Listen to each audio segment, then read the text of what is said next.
Hello calculus community. Here we present P-series, which is often used for comparison test for convergence. P-series has following form. If P greater than 1, given P-series is convergent. If P less than 1, given P-series is divergent. We have special case if P equals 1. We call harmonic series form like that. Harmonic series always diverges. Examples. For the first example, we can see exponent equals 5. So P equals 5 greater than 1.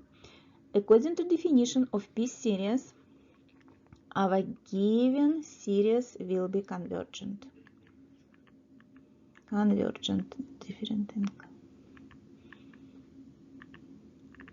The second series, we can write like 1 over n 2 over 5.